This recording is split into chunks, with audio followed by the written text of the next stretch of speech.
All right, welcome back. I don't know how long this stream is going to be, but I figured I'd make it a live stream as opposed to maybe just a produce video, just because there's a lot to go through. So, we have the last debate, which, in my opinion, was really a game changer for a number of candidates. The first one, I would say, it did at least give a little bit of a starting tone to where everything should be. But I think really in this one there was more gloves off. There was more of an ability to see who was going to attack who. And obviously the one that everyone's talking about is the fight between Kamala Harris and Tulsi Gabbard. More so because Gabbard attacked Kamala Harris, and for some reason there is now a campaign, entirely rational though, but this is a campaign to defend Kamala Harris against what's being viewed as a racist Russian onslaught against her. And I don't know why they want to go and attack Tulsi Gabbard for saying what she wanted to say about Kamala Harris when it was CNN that brought her in on the discussion. Now, if you guys want, we can replay that maybe a little later. But the person that we're going to examine today, who has been brought out basically as Kamala's whisperer to the black community, is Charlatan the God. Okay, you can see his face over here. 1 second while this loads. So Charlatan is famous for many things, and he's one of the most well listened to radio DJs in the country, especially among the hip hop scene. He hosts the Breakfast Club, which is on 105 FM in New York, and then his rivals show is whatever that other crappy show with Ebro. Both of which are shows that I hate. And I'll tell you what, I'm okay with hip hop music.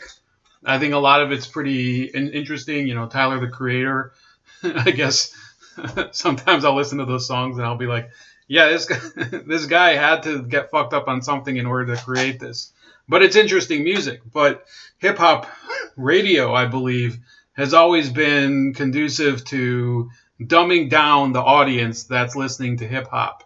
So I guess that I'm probably walking into a hornet's nest right now, but I don't care, because I think that people should be given the proper context into what's going on. It shouldn't matter what race you are, what taste in music you have. You know, I listen to Cat Stevens, for example. I want to be caught dead listening to the crap that these newer rappers are putting on. I listen to Marshall Tucker Band. You guys like Marshall Tucker Band? Is that ever going to be on Power 105? I doubt it. They should have it. It's not bad. Marshall Tucker Band. Heard it in a love song. Blue Ridge Mountain Sky. You can't have a little North Carolina Southern rock in there. Just once in a while, guys. Why not? But anyway, so to the day, what are we talking about? So Charlatan the God and his group of idiots that he does, that his radio show is composed of, is actually, is Ebro on his show, or is that a different guy? So he has Angela Yee on his show, and he has this other weirdo that sits in the corner, and he usually sits next to the guest and makes him feel very awkward and uncomfortable, because he's a horrible and he's one of these people who's just a creep. And you can look back on things he's said over the years, which we're going to do, and illustrate that if there's anyone who should be being used as this voice for real engagement with political issues, there has to be someone else. I think there has to be someone else. Yeah, Dave McDowell. All of those bands are pretty decent bands, but they'll never be on Power 105. I wonder why. Blackfoot for sure. Blackfoot, I think, is. Wait, I don't even remember what was the big song with Blackfoot. Now I have to look it up because you're distracting me. Maybe we'll play Blackville near the end or something. Blackfoot. By the way, I can't. The music that played, I had to have my headphones off because today is part of the 9 days, and that's a Jewish period in the calendar of mourning. So there's a number of things you don't do, including listen to music. I won't lie. When I'm in the car, there's nothing else to listen to. But I guess if you can avoid it, you shouldn't. So that's for us. I mean, you guys can do what the hell you want. I'm not the boss of you. I know most of you are not really into religion anyway. CCR, there's another one. Anyway, so the things that Charlemagne has said. Back in 2016, he endorsed Hillary Clinton, and he said a very interesting thing here. So here we go. So while Clinton has had a clear lead in the polls so this was on November 2nd, 6 days before the election. While Clinton has a clear lead in the polls among both women voters and African American voters, her campaign has paid particular attention to ramping up efforts to increase black voter turnout. Secretary Clinton recently gave Charlemagne and his co-host an exclusive interview. It was the perfect platform to speak directly to a significant minority and millennial audience about her policy ideas for the black community, a community that isn't nearly as excited about this election compared to turnout in the last 2 cycles. And here you see he was talking to NBC BLK. So NBC feels that it needs a special section of the company to talk to black people. It's not enough that we've had all these laws in order to integrate America since the 1950s and through the 70s. Now, networks need to give special places for every race in order to make them feel more accepted.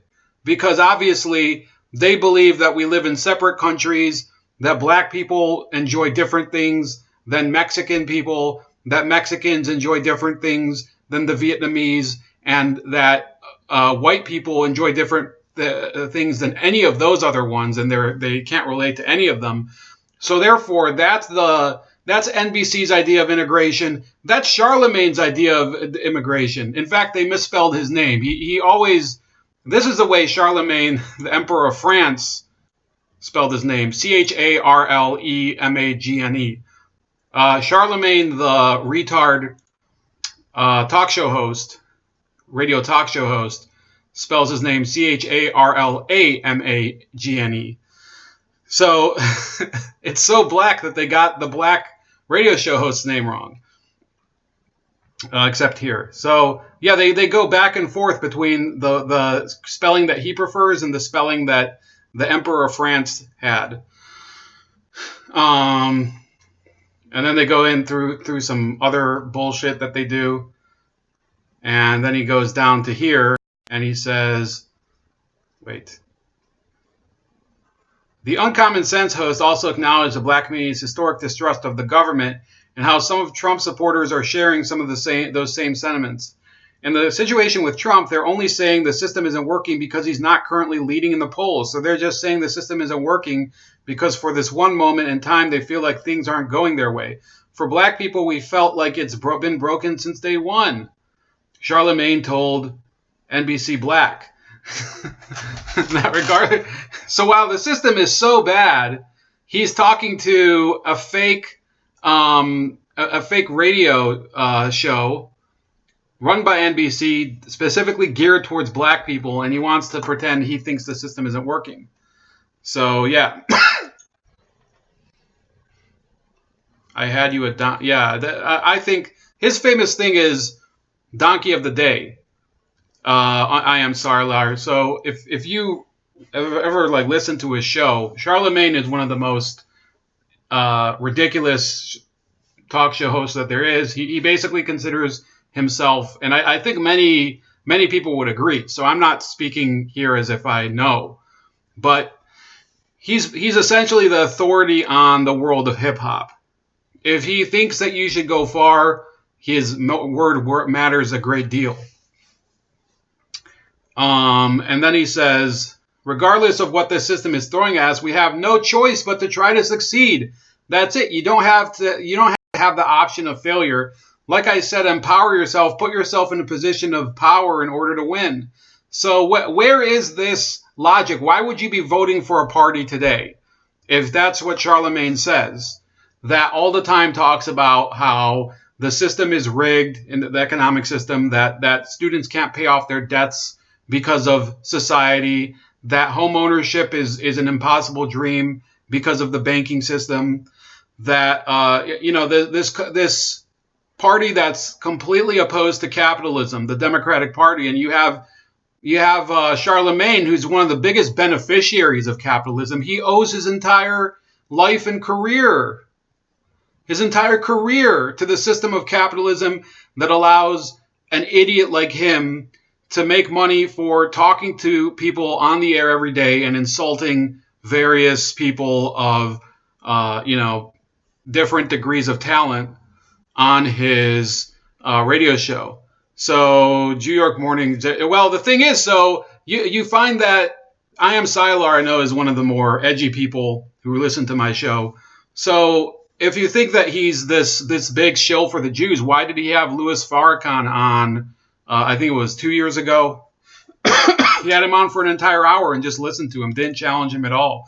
He's so big talking to Post Malone and MGK and all these other rappers who obviously, they're younger and they're part of the real hip hop scene. He feels he has such a huge dick when he talks to people who are actual hip hop artists, but when it comes to people who are actual hate figures, in Farrakhan's case, he's not only anti-Semitic. Louis Farrakhan also happens to have very bigoted views towards Mexicans, towards the Chinese, towards gay people, which we'll get into some of Charlemagne's own stuff, towards white people, especially white people. And people forget about that. People only focus on Farrakhan's anti-Semitism, which is, egregious, granted. But he went on Charlemagne's show, and the entire hour was just given carte blanche. No questions pushing back, nothing. So we'll go through some of the things. This is a person, Charlemagne, who is a blatant racist against white people, including saying things like, I don't explain myself to white people, he says, quoting himself. So for all inquiries on blackness, please watch Amanda Seales, who's this comedian, comedy special tonight at 10 p.m. on HBO. So that's his thing. He doesn't believe white people really are. He doesn't believe that they have the same right to criticize as he does. He also says here, I hate mayonnaise, which, if you watch his show, is his slur for white people, especially white rappers. Wasn't Farrakhan one of the Malcolm X shooters? No, he wasn't one of the shooters, but it's very likely, based on the associations of the people who killed Malcolm X, that he set it up. Those people, in fact, remain to this day loyalists for his faction of the Nation of Islam. Those of you that don't know, when Malcolm X was murdered, he had already broken away from the Nation of Islam. He said, I don't want to be part of a movement that, they want to make religion based on race. He believed in Islam. He became more of an Orthodox Muslim. You can read it in the autobiography of Malcolm X, as told to Alex Haley, which I read when I was in middle school or something, which is a great book, whether you like Malcolm X or not. As a work of literature, it's one of the best you'll ever read in terms of autobiography. So he'd by then broken away, and he said, he's going to preach Islam. He's also going to work for dialogue between the races, as opposed to the Nation of Islam that believed in black separatism. And that was what he was gravitating towards. And then he was murdered because Louis X, which was the name of Louis Farrakhan at the time. And his faction were starting to realize if Malcolm X takes people out of the nation and out of the clutches of this, what is essentially a religious cult based around Elijah Muhammad, then they're going to lose their business. They're not going to be able to maintain this control over the community. Remember, the Nation of Islam at the time had a major empire of different business assets, which it's allowed to. It's allowed to, but what you're not allowed to do in order to protect your business is to murder people that disagree with you. And that's what they apparently did with Malcolm X. And he was not the last one, by the way. And this is something I actually wrote an article for on Hard News over a year ago, that the real victims of Louis Farrakhan have nothing to do with the Jews. They have to do with members of the black Muslim community, various factions of it. So, yeah, he had him on his show. You see here this guy who is such a compassionate figure for the black community. Actually, why not? Let's go into his reaction to the first debate, which was on July 11th. It's essentially his reaction to the first debate, where he was on with Don Lemon.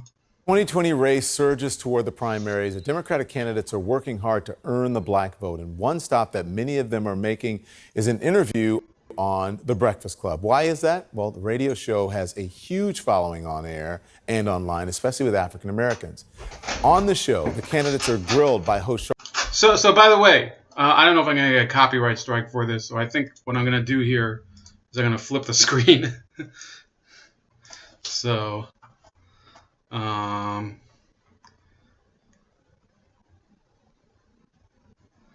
here we go. No.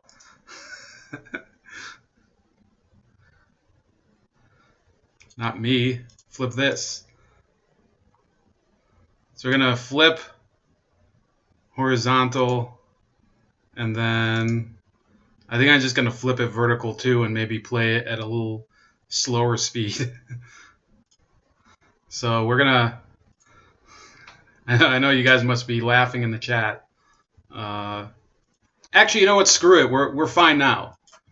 So I know it's not playing. It should play now. Computer's freezing.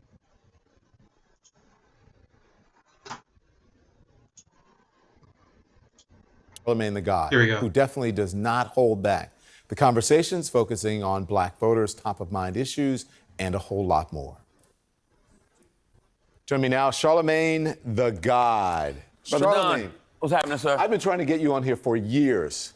Well, I'm happy to be here. I'm happy that you are here. Yeah, I ducked a couple other shows just to make sure that I get to you first. You know, we talk offline sometimes, and I have to tell you, I really admire what you do. I admire your candor. You don't care. You say it however you feel, whatever you mean, you say it, and you stand by it, and I appreciate that. Thank you. I think that's why your show is so successful. One reason your show is so successful, because you've hosted 8 of the 24 Democratic candidates. Thanks. It feels like more than that. Right? Yeah.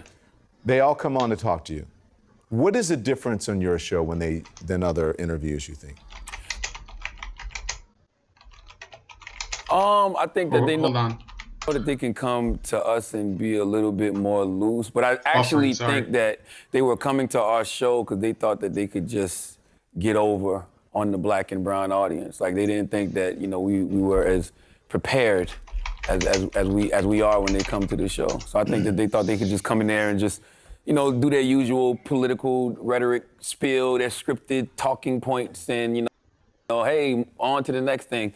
But I think that I think the jig is up on that. I think they know they got to come and be prepared. Let's talk about some of the issues, because the candidates come on your show, they open up about all types of things. Watch this. Have you ever smoked?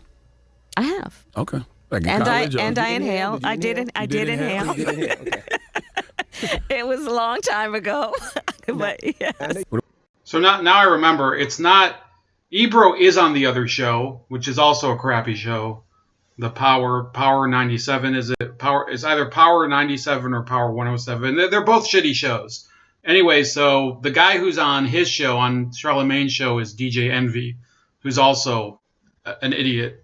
I think you have to be qualified as, you know, emotionally handicapped and mentally incapacitated to be a commentator on either of these shows. Now, maybe their hip-hop commentary is a little better, but what we're doing here is we're seeing these people, you know, they're not talking about hip-hop. They're talking about politics. You have Buttigieg here.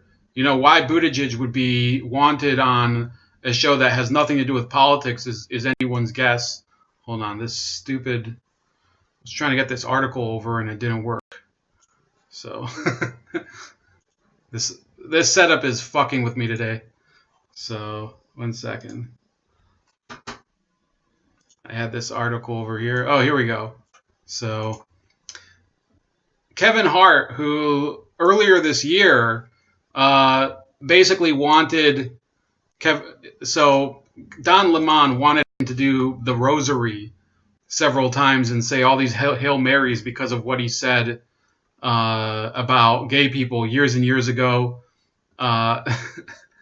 So Don Lemon said, well, I want you to be an ally. I want you to come and essentially spoon with me over here in the studio. That's essentially what he wanted. And I said at the time, you know, Don, no means no. You know, shut the hell up. Kevin Hart is a comedian. Comedians should have all of the afforded rights of the First Amendment more than anyone else. Comedians deserve it. More than, by the way, I think it's debatable who deserves it more, whether it's musical artists who also deserve it, or whether it's comedians. I think both of them, I think I'd lump them into the same category. I don't know if you guys would agree.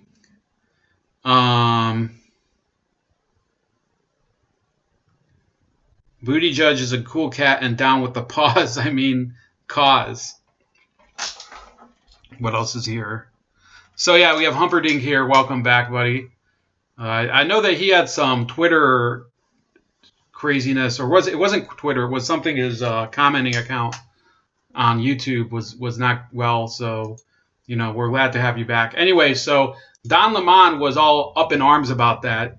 Now, this is the first spot where we call out Don Lemon and Charlemagne the God for their hypocrisy. So apparently, okay, back in 2013, and this is the same standard because back in 2011, I think that's when Kevin Hart's tweets were cited as being homophobic.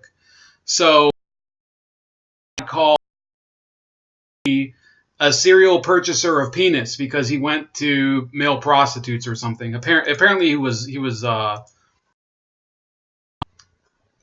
cited for soliciting and I guess patronizing a male prostitute and having that prostitute give him oral pleasure.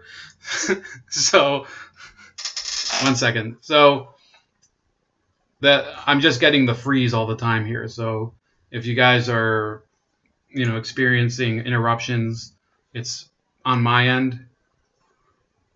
1 second. I have all the other programs closed.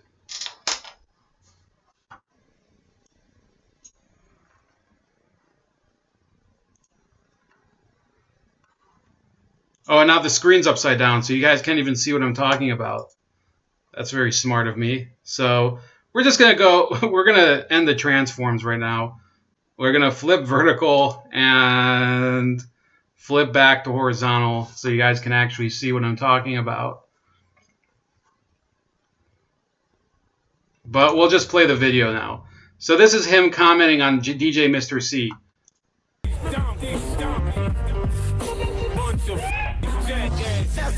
For the donkey of the day. That's pretty funny. Charlemagne the devil? Possible. The Breakfast Club on Power 105.1. Donkey of the day for Monday, May 6th. It is May 6th, right? Yes.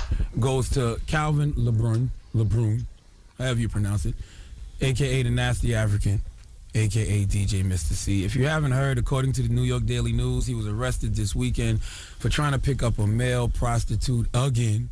Back in 2011, he pled guilty to the same offense when cops caught him receiving oral sex from a young man in a parked car. Calvin, come out the closet. Live your truth so nobody can use your truth against you, especially the law, because the jig is up. The law is on you, sis. You hot. You are a serial purchaser of penis, and the law knows it. When it comes to purchasing penis, you are America's most wanted. But if you simply come out the closet and get you a boyfriend and an apartment, you will avoid a whole lot of legal trouble and scrutiny. Being gay is not a crime, but picking up male prostitutes is. But this can all be avoided if you just come out the closet and get a boyfriend and an apartment. It's 2013. You're 46 years old. You should not be trolling the streets of New York City looking for trade like this is the 70s. You should be online getting your penis like everybody else. Can somebody please get Mr. C a Facebook page, a Match.com account? Damn, can one of you little young men catfish Mr. C so he can get some nice computer love so he can stop shopping for penis in the streets of New York City? And when is the last time you've gotten an HIV/AIDS test? Calvin, all that dirty street meat you out here indulging in, go get a blood test, boo. So generally, okay, I personally have no problem with homophobia. I think you should be... First of all, I think that gay people, now that you're out in the open, you should be allowed to be made fun of. So I personally have no problem with what Charlamagne would say. Don Lemon probably would. If Don Lemon was told by Charlamagne the God, when's the last time you had an AIDS test? I don't think it would be a very cordial conversation from there on. At 46 years old, it's time to start acting like a grown homosexual man and get you a boyfriend and an apartment and stop living like an immature gay boy with no crib to go to enjoy a young man's mouth. You have been a leader in this DJ game for years, but now it's time to be a leader for the homosexual community. Show the same strength that Frank Ocean and Jason Collins have shown, and just be free, Mr. C, be free. Be free, Mr. C, be free. You have a chance to make homosexual hip-hop history by simply living your truth. It's 2013. I want you to take the stage at that concert y'all do every summer in a Jason Collins jersey, some short denim shorts with the ass cut out, walk out there to a Frank Ocean record and own who and what you are. So you can say they're being very disingenuous. First of all, so Hot 97 is the rival station, so he's dunking on one of their gay DJs. And this if we're using the rules that the media is using, right? You know, some of you people, Uncle Bobbity and Ellen Humphrey, most of you guys in the chat, now that I'm thinking of it, watch the HB Hard Bastard show. So if we're using the rules, the media crimes that he's talking about, Charlamagne the God would be a lifetime offender. You know, he'd be buried under the jail, right? So let me see here. For some reason, your comments are being censored. So I'm trying to uncensor them. Just be aware if your comments are being hidden, it's not me. What's going on here is that you have this idiot, Charlamagne, who now has been elevated to the voice of the black community. Now let's have this, just because I find this funny, and so do the other people in the room over there, who now consider themselves progressives, we're going to play the rest of this out. You're making your own life more difficult by lying. You can't sell us BS, dog. We know the prices. The same way you know the prices of penis in this city, we know the prices of BS. Be honest with your family, your friends, the hip-hop community, and more importantly, yourself. Give Calvin LeBrus, a.k.a. Mr. C, the biggest hee-haw. When do the lies end? When does the truth begin, my nigga? Who cares who you like, who you don't like? Nobody cares, but I would hate to see that man go down. Oh, he goes down. Ain't nothing wrong with being a little gay. Everybody's a little gay. The Breakfast Club. So yeah, that was just one example, and yet this hypocrite also, let me see here. He also went off against Eminem about use of gay slurs. So this was in 2013 with DJ Vlad. I like DJ Vlad. Do any of you? Just for reference, DJ Vlad, I like his interviews. He does a lot of soul artist interviews, like he did with Mickey Free, one of the guitarists. I think, is Mickey Free a guitarist? He was in Prince and the Revolution. So I like his interviews. They're good. To be honest with you, I didn't even notice the homophobic slurs, and probably because Eminem's been using homophobic slurs his whole career. That's why he had to get on stage and do the whole, hey, I have gay friends too, performance with Elton John, you know? So I didn't even notice. I noticed all the outdated references in Eminem's rap song. Like, he was referencing like the Ray J rant, and he did a flow from Hey Looking Boy. I'm like, yo, these are old references. Like, does he have an internet? Does he not know what's going on the blogs now? Like, maybe I got to listen to the song again, because that's the first thing caught my attention. I was like, yo, he's using a bunch of outdated references. I didn't even notice the homophobic slurs, to be honest with you. So do you think that Eminem is just not up on current culture, or do you think maybe that the song was old, or yeah, what? I definitely think Eminem isolates himself, and you know, 48 Laws of Policy, isolation is dangerous. So I think he isolates himself, so he's not. But you know, then again, I can't say that, because the song he put out before then, he referenced Lamar Odom's crack issues. So I don't know, but maybe this is just an old song he decided to put out now, but it just had a lot of old, outdated references. So I don't know. Maybe it is just an old song that he's decided to put out now. I mean, do you think that Eminem is still the greatest rapper alive? I never thought Eminem was the greatest rapper alive. I think he's... Really? I never thought he was the greatest alive. I thought he was great. I think Eminem is one of the best MCs of all time, but he never was one of my personal favorite greatest rapper alive. Now, if somebody was to have that argument, if somebody was to say to me, Eminem is the best rapper alive, I wouldn't tell them they're wrong, because it's proven. Like, he's one of the best lyricists ever, and he sells a lot of records, and he has a cult-like following. Like, Eminem had people wanting to be him. Like, Eminem had people walking around in white t-shirts, dyeing their hair blonde. Like, Eminem 8 Mile was the #1 movie in the country. Like, even now to this day, 15 years later, Eminem's gonna come out and still have the #1 record in the country. Like, and that's just because he has a cult-like following. It's funny, because I was just having this conversation with my homegirl Jillian, and I said that I think Eminem's skin complexion actually makes people not appreciate how great he is. Like, I think the fact that he's white, he's looked upon as a white rapper instead of just one of the greatest rappers ever, period.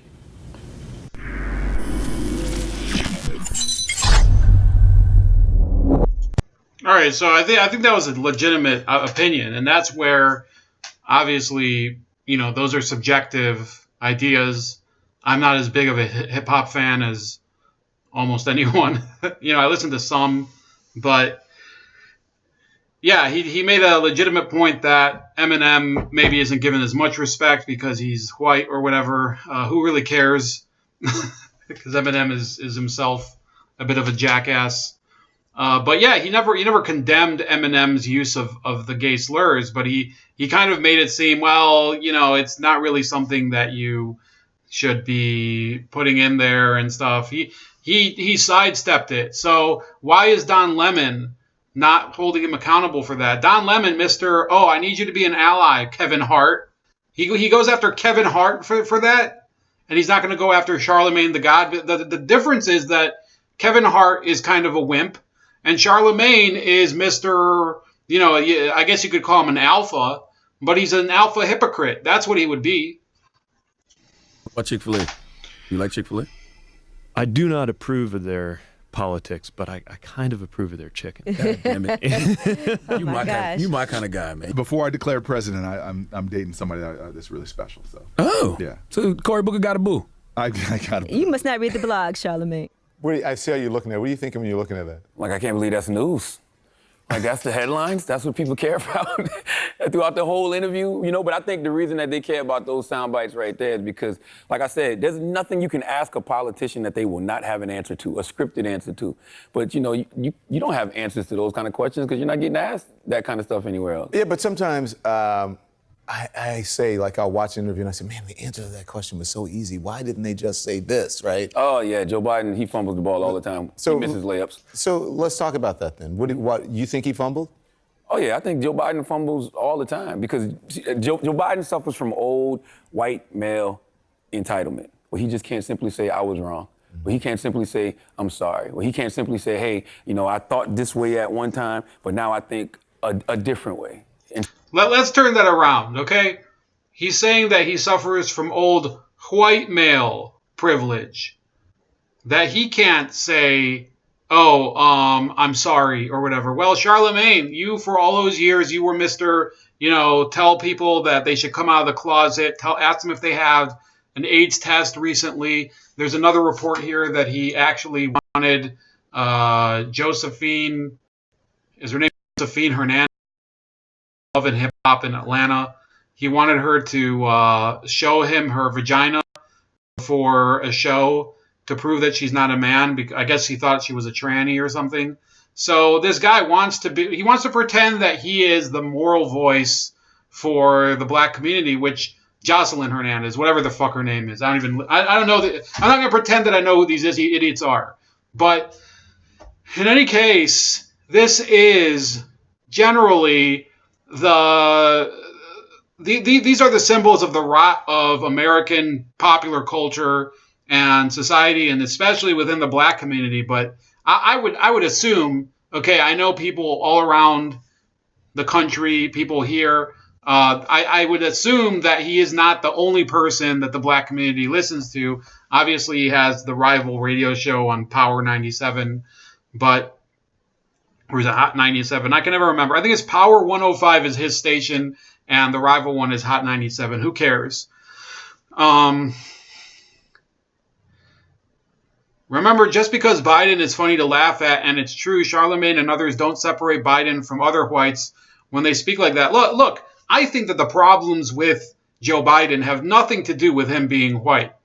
Just like I think the problems with Don Lemon and the problems with Charlemagne the God have nothing to do with them. I mean, maybe because of the cultures that they were brought up in, but that's not the point.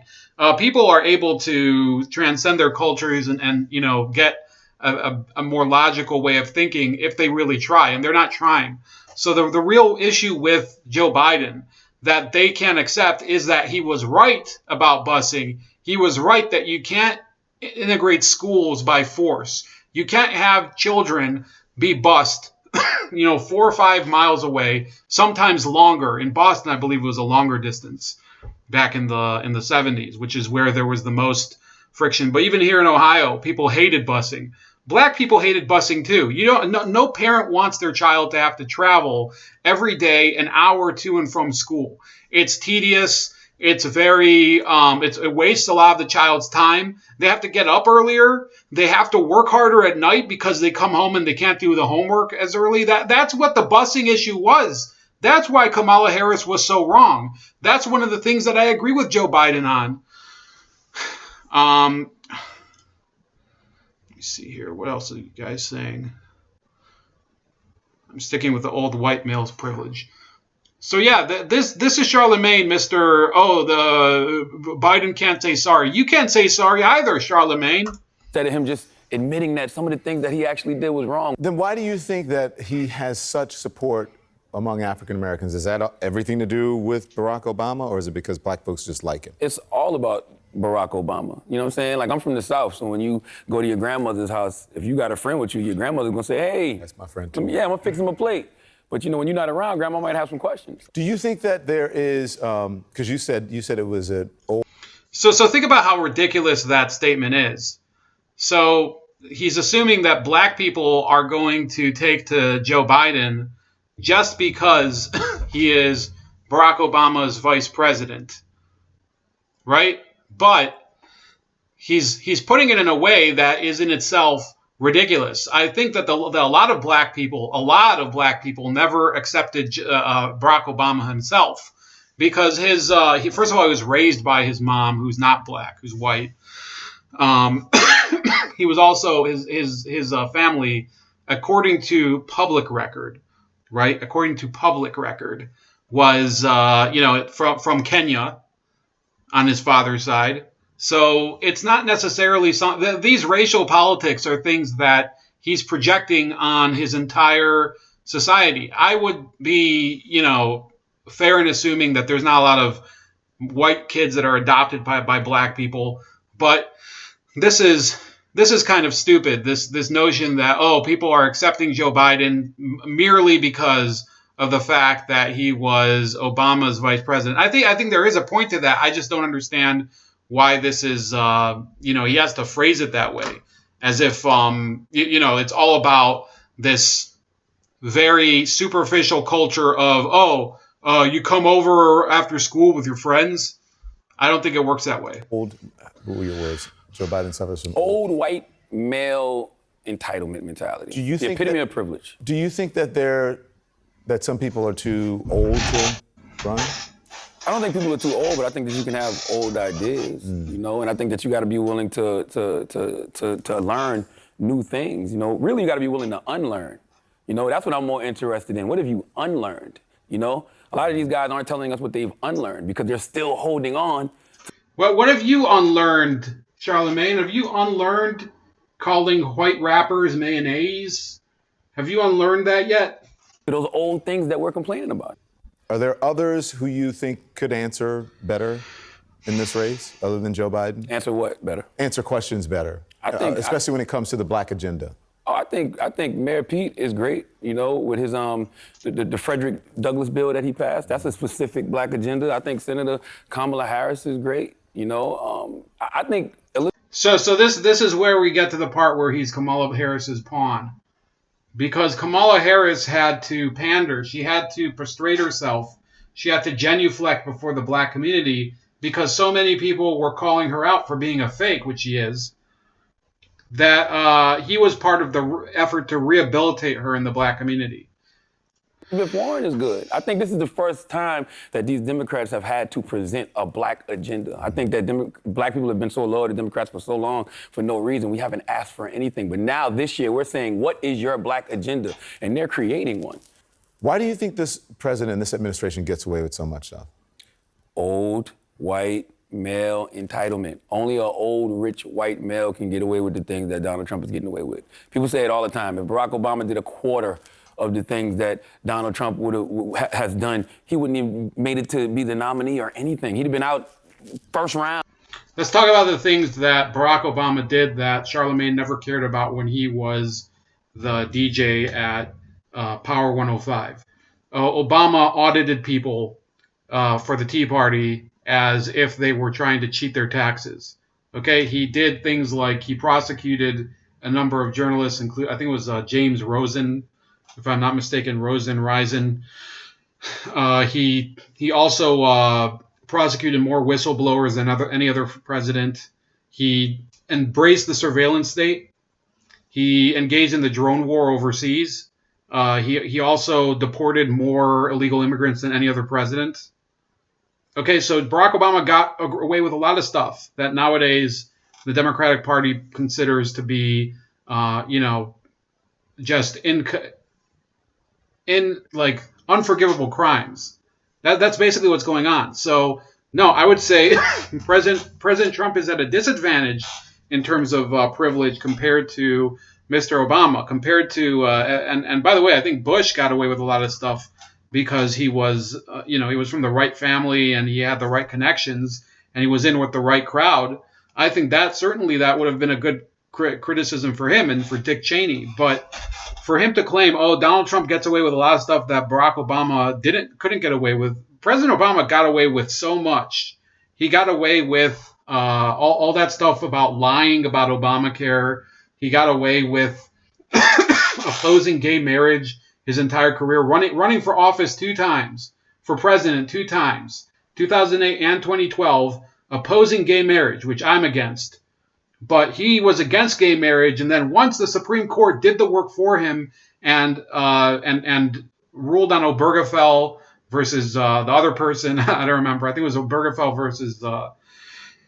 versus California. I'm not sure.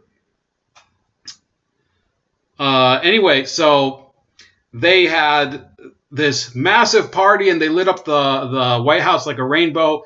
For what? He didn't do anything for it. So Barack Obama got away with literally anything he wanted to because he was able to twist the message as he liked it. On whatever. So it's like we know what it is. Like, why do we ask these questions when we know the answers? You know Donald Trump is getting away with what he's getting away with. because of old white male entitlement. The age-old white privilege that's been going on in America since the beginning of time. Okay, so then what do you say to people who say, well, listen, this is about beating Trump and someone, you know, I don't know, it's going to take someone who's like Trump to beat Trump, meat-coated, so white male. So if you want somebody that's like Trump to beat Trump, then you're essentially saying you really don't have a problem with Trump. You just may not like Trump because Trump doesn't represent your particular party, maybe? Like, what does that even mean? Would you want a Donald Trump on the Democratic side? Would you really want somebody like Donald Trump as a Democrat? Because if you do, if you say yes, then that means you really don't have a problem with Trump. You just have a problem with the fact that he's not representing your party. So no matter who the nominee is, So Don Lemon doesn't answer that question, which is probably the most intelligent thing that either of them says this time. And the reason he doesn't answer it is because Charlemagne is right. They would have no problem with this boorish, disgusting personality that they hate if he was promoting the type of stuff that they like. Because at the root, these people don't have any real social mores that they hold. Okay, they believe in degenerate culture. They believe in degenerate morality. They believe in degenerate, business tactics. That's the way that they do it, and they don't have any real moral core like anybody that they are. Some of the people they criticize, obviously, I'm not going to defend either. I think I should be open to criticism too. But for them to say, well, Donald Trump is so evil that we'll literally elect somebody who has the same behavior pattern, the same personality, the same everything, and then to claim, oh, this is a moral stain on our country. Well, no, you just said that you're willing to accept the same type of personality under the right conditions. The nominee is not the person you want it to be. Mm-hmm. I don't know who I want it to be yet. You don't know? I think I want it to be Senator Kamala Harris, only because I feel like, Donald Trump is setting the stage for the... Here we go. This is what he really is doing. He's basically Kamala Harris's ass. He's her donkey. First woman president, specifically a woman of color. First woman president, woman of color. Oh my Lord. How progressive we're getting. You see how women of color have rallied since Donald Trump has been in the White House, whether it was the Women's March that Tamika Mallory and Linda Sarsour and Carmen Perez put together. Alabama. The way they turned out in Alabama. Right. Like, it seems like the stage is being set for a woman of color president. And when you see somebody as qualified as Senator Harris is, it's like, why wouldn't you want that? Why wouldn't you rally around that? Do you think America would vote for a gay man? Yes, absolutely do. To be president? 100%. Yes, I do, wholeheartedly, because I think that when you talk to somebody like Mayor Pete, I don't have a conversation with Mayor Pete and say to myself, this is a great gay man. This is a very charismatic gay man. I say he's a great man. Right. I say he's a charismatic man. I say he's an honest man. I don't say he's an honest gay man. He's just an honest person. Like, even that conversation we had, like, that's a very honest conversation to say, yo, man, I love Chick-fil-A's chicken. I just don't like their politics. Is there anyone you are surprised by, either they're doing well or not doing well? What about Cory Booker? Well, no, I'm not surprised that Cory's not doing well. That he's not tracking as high as many people thought. Or polling, I should say. I don't think Cory has... Interesting that Don Lemon brings up Cory Booker with respect to, like, right after Pete Buttigieg, sort of with respect to the gay man issue. An identity yet. I like some of the things that Cory Booker says, but for some reason he's just not standing out. I don't know why. What do you mean he doesn't have an identity yet? I don't think people know what he is and what he's about. With Senator Harris, you can at least point to what she did in California. Her being a prosecutor. Mayor Pete has gone out there and, like. So you want a prosecutor? Mr. Charlemagne, Charlatan the Fraud? You want a prosecutor? This is a man that admitted that he sold crack to a woman and that he feels guilty about it. Okay? He says he has PTSD because he sold crack to a woman. Where was it here? Okay, so it says, this is from The Undefeated, which is the wokest of the woke publications. It's part of ESPN network. He said, accordingly, the Breakfast Club star, meaning Charlemagne, talks about being blackanoid, the type of a chapter in the book, and a term he coined for being black and paranoid in America. He says there is a lot of anxiety that comes with that. At 39, he made the decision to go to therapy. He says therapy and faith helped him reconcile with faith in what? You consider yourself the God. Faith in yourself? Faith. This is the egotistical piece of shit that passes for real commentary in America. He says therapy and faith helped him reconcile with fears, his past, and issues he'd suppressed or ignored, such as selling crack to a woman in South Carolina. He says the woman's daughter ended up dropping out of school to take care of her, and he feels indirectly responsible. So how would Kamala Harris 20 years ago have treated someone like Charlemagne selling crack to a woman with kids? Okay, is that the type of president that you want, Charlemagne? Because you probably would have been in prison for this. So, here we go. Like, carved the lane for himself to where at least you can say he's charismatic. When you see Corey, first of all, you got to think what Corey's following, right? Corey's a black man. So when you see a black man running for president, who do you compare him to? Barack Obama. Exactly. So that's the bar. He's not even scratching the surface of that, quite yet. I just think that he could be doing a lot more to present, who he is and what he's about to the American people. I thought he did good in the debate, though. Charlemagne, thank you. Thank you, Charlemagne. Thank you. Thank you, Mr. Criticizes black people for, going to male prostitutes and being patronizers of penis. Thank you. That's Don Lemon, the piece of shit. That's the lack of integrity that you have on CNN. Now here he is from August 1st, talking about Kamala Harris and her terrible debate, but still caping for her because he's a piece of shit. Out front tonight, Senator Kamala Harris today on defense after her performance. Now remember, he's on with Aaron Burnett this time. I think this is Aaron Burnett, right? And this is the guy who said, okay, I don't explain myself to white people. So he's explaining himself, or I guess he's explaining Kamala Harris to white people now. In last night's debate. Maybe if I could have had 3 minutes instead of 60 seconds or 30 seconds or 15 seconds, that would have, if I could have done things differently, that would have certainly been one of my choices. Harris on her heels after coming under attack last night by Congresswoman Tulsi Gabbard. Senator Harris says she's proud of her record as a prosecutor and that she'll be a prosecutor president, but I'm deeply concerned about this record. There are too many examples to cite, but she put over 1,500 people in jail for marijuana violations and then laughed about it when she was asked if she ever smoked marijuana. Boom, that happened on his show. All right, that exchange, the one about laughing about it that Gabbard refers to, came from an appearance Harris made on the popular radio show The Breakfast Club, which is hosted by my next guest, Charlemagne the God. It has become a must-stop on the campaign trail. Here's the moment. Have you ever smoked? I have. Okay. Like I inhaled. I did inhale. Okay. It was a long time ago, but yes. I know you have to. Out front now, Charlemagne the God.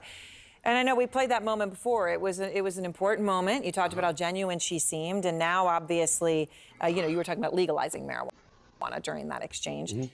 Genuine, eh? Genuine. So the woman who prosecuted people for smoking marijuana, the woman who also claimed during the same interview that she listened to Snoop and Tupac back when she was in college before either of them had released an album, that was the genuine person.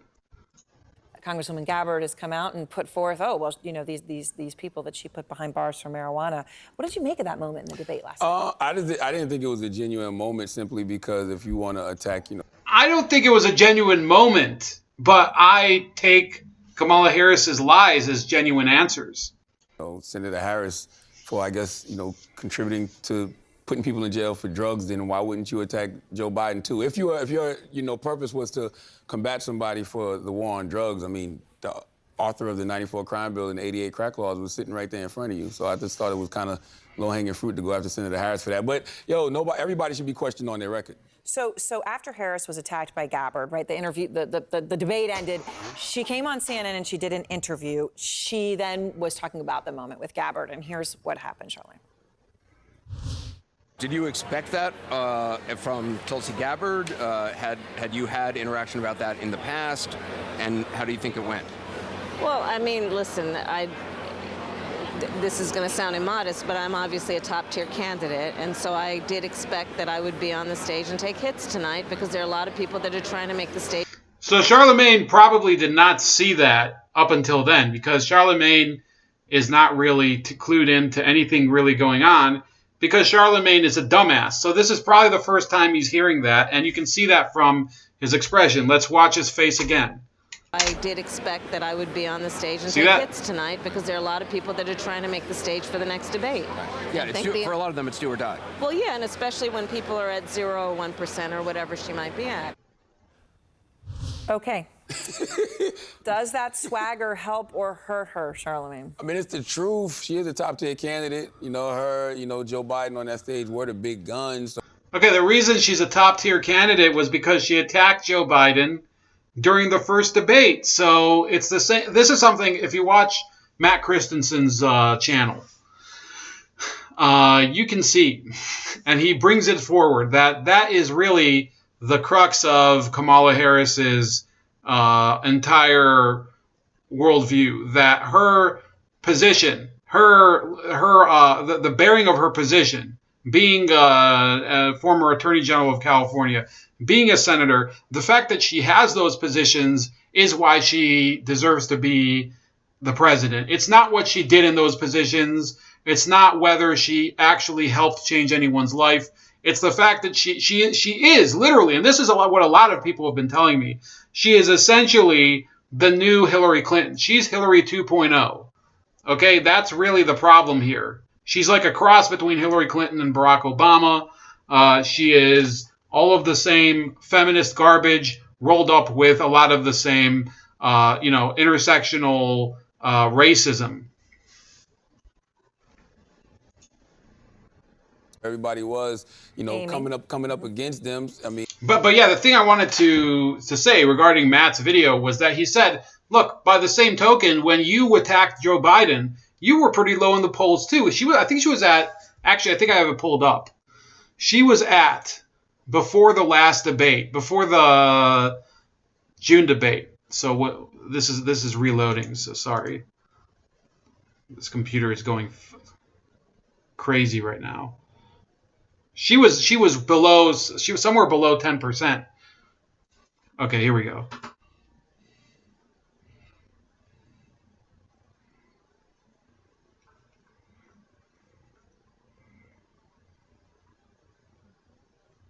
So June 18th, she was at 6.8%, and she was actually tracking lower.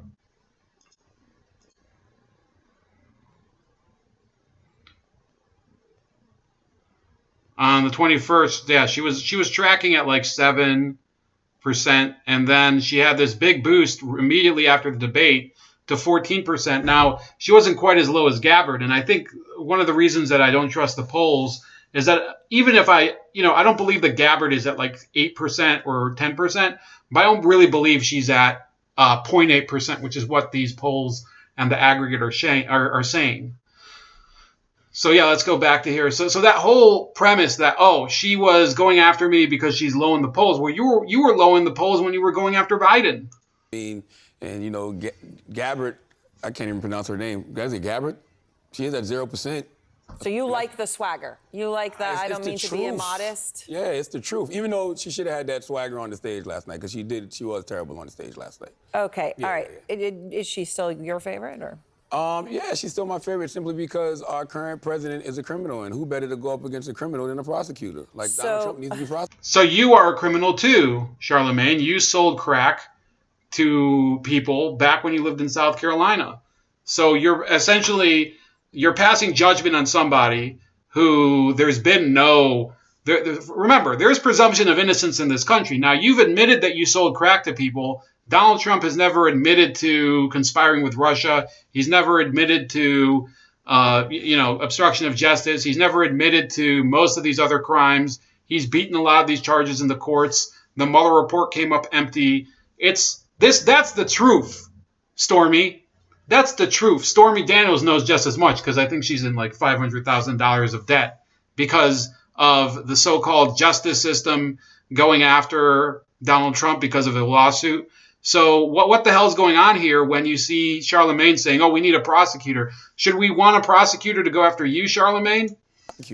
So I want to ask you about another candidate that we've talked about, you've had on your show, Cory Booker. Obviously, Yes. You know him well from New Jersey, the senator. I asked you before. So what we're going through is these backup plans of other numbskulls that they want Charlamagne to potentially pitch to the black community. Which candidate was the least comfortable talking about race and all the conversations that you've had with him? And you said, without hesitation, Cory Booker. You told me, we want to know exactly what type of agenda you have for African Americans, and you said he wasn't prepared to answer that.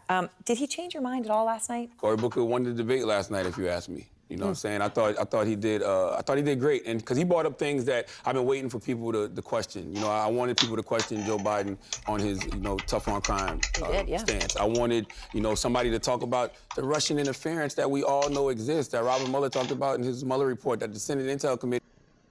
Yeah, Robert Mueller talked about the Russian interference, and then he said that there was no proof that any American collaborated with Russia, and then he went to Congress and bumbled along for 3 hours, more than 3 hours. What was it, 7 hours? And couldn't remember things, couldn't remember which president appointed him district attorney for Massachusetts. If you actually watch those hearings, you come to the conclusion that Robert Mueller was a vegetable.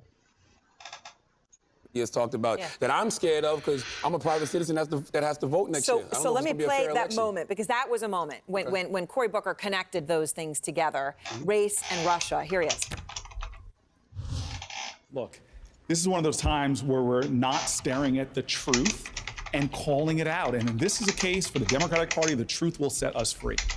We lost the state of Michigan because everybody from Republicans to Russians were targeting the suppression of African American voters. We need to say that. What was it about that moment? I love that simply because last week I watched, Robert Mueller say that there was Russian interference. I watched the Senate Intel Committee say that there was Russian interference. I watched Mitch McConnell block an election security bill after getting that information. If that doesn't tell us that this current administration... So yeah, Charlamagne the God has been briefed on how to pursue this garbage line about Russian interference so that he can serve the needs of the Democratic Party. And the fact of the matter is that Russian interference did nothing to change anything. Nothing. And if it did, we have to send every citizen should go to Candygram and send a box of cherry cordials to Vladimir Putin to thank him for sparing us the leadership of Hillary the retard. Administration is in cahoots with Russia. What will? So me as a private citizen that has to vote in 2020, I just want to make sure that it's going to be a fair and balanced election. And he linked it to suppressing the African American vote. He was direct about it. It's two nights of debates with the Democrats, and none of them are bringing that up. Shouldn't that be a pressing issue for us Americans? Like, how you going to run out and tell us to vote in 2020? We don't even know if it's going to be a fair election. So coming into this debate, you were critical of Joe Biden. You have been very direct about that with the crime bill, criminal justice reform, and its impact on Black Americans. So I wanted to just make sure, I don't know if you saw this poll, Charlamagne, but a recent Quinnipiac poll had 26%, when you look at this, 53% of Black voters who have decided who they're going to vote for say Joe Biden. 53%. Sanders is the next closest at 8%. Then Kamala Harris at 7%. Then Elizabeth Warren at 4%, then 2% for Cory Booker. Why is this? Because broism is real, like I've said before, and I just think people aren't really educated to Joe Biden's record. And once again, people can change, they can unlearn, but I want everybody to keep in mind that... They're not educated to your record either, Charlamagne, that you sold crack to people in South Carolina, and suddenly you want everyone else to become the moral beast that you yourself can't live up to. This is a disgusting person, Charlamagne. He all the time pretends to hold this status as the paragon of authority in the hip hop community. And then they want to bring him into politics where, of course, the standards are different. And if you take his statements on white people, if you take his statements on the gays, if you take his statements apparently on transsexuals, does he really pass muster as a legitimate political commentator by their standards? I'm not talking about us. As long as I am able to commentate or I have the desire to, I'm not going to tell people what to believe, even if it's things about me or if it's ideas that are, abhorrent to me. Obviously, I don't want people to I think, for example, people who promote pedophilia, I think that is the red line. Pedophilia and other sorts of sexual debauchery, I think are that's beyond the pale. Things like that. Cruelty to animals, I think, is something that I find completely immoral. Things like that. But I'm not going to tell people that you have to be an ally to the gay community, because I would never be one. I think that their community is based on nothing. It's based on this fake culture. Okay, if you want that, we've given these people the legal rights to live the way that they think is so important, and that's it. That's all we've had to do to them. We don't have to accept their parades. We don't have to accept their stupid shows. We don't have to accept their retarded music. We don't have to go watch the Elton John biopic. Okay, so let's say you want to go see Bohemian Rhapsody. Fine. It doesn't mean if you don't want to go see Bohemian Rhapsody, or if you don't want to go see Rocket Man or those, that doesn't make you a repugnant human being. It means that your taste is different. People's tastes should be respected. Last night on that stage, he called Cory Booker the president, and then he said, "Oh, I'm sorry, future president." You know why? Because clearly he thinks all black politicians look alike.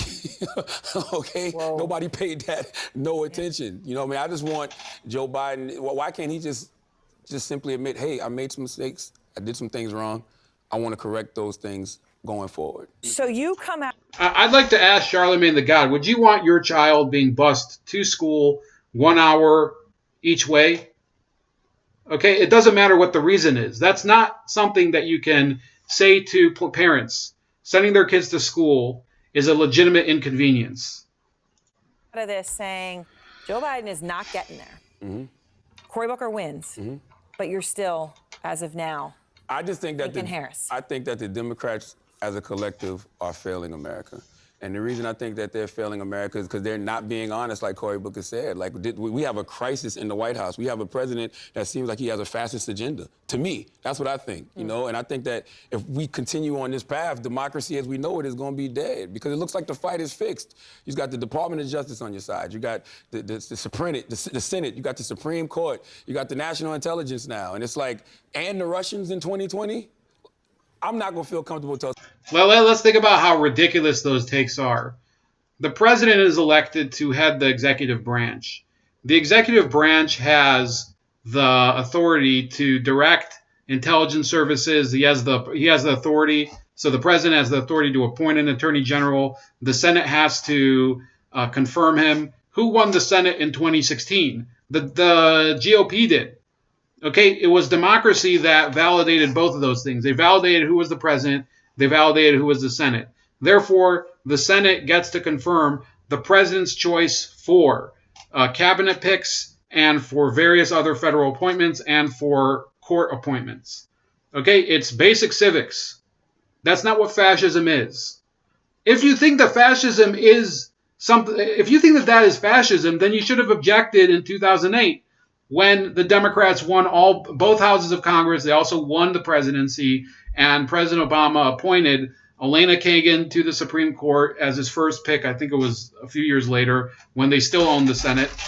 And later, in fact, they also, I think Sotomayor was also appointed when they had a majority in the Senate. So, look, this idea that being able to hold sway over the intelligence services and over the Supreme Court and over the Senate because you happen to be the party in power and the Senate also happens to be on your side, that is part of the bicameral system of American politics. American government would be more accurate. And look at all the abuses that President Obama did when he was in control of the intelligence services. Now we are seeing, and this should already be coming out. Okay, so Bar the Barbarian has to start already to release everything. We know now that the intelligence services did surveil Donald Trump and various Trump associates. So the President of the United States, up until 2016, was using the intelligence services and the Justice Department, so using law enforcement in order to spy on his political opponents. Some type of election security bill is passed, and I know that the fight is not fixed in 2020. And I don't understand why people aren't making a big deal of this, especially the Democrats. Charlatan the God, thank you. Thank you. So yeah, I hate Charlamagne the God. I have friends who are his fans. In fact, my roommate, or fans, not his friends.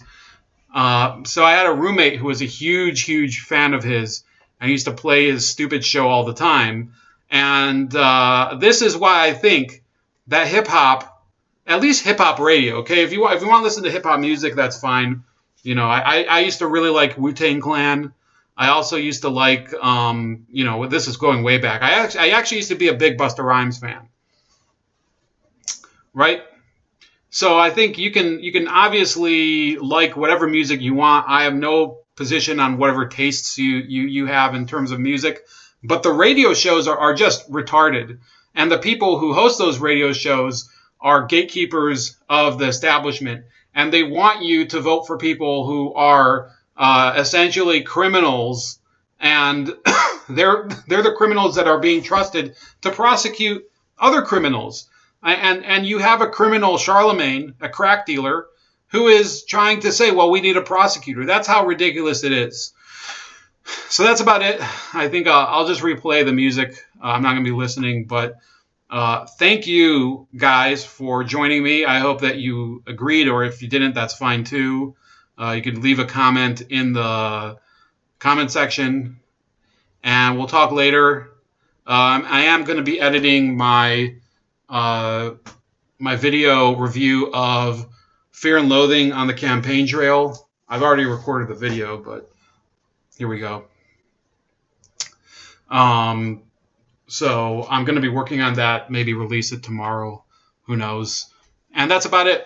Please like, share, and subscribe. Also subscribe to me on BitChute and on Minds, as well as donate on Subscribestar.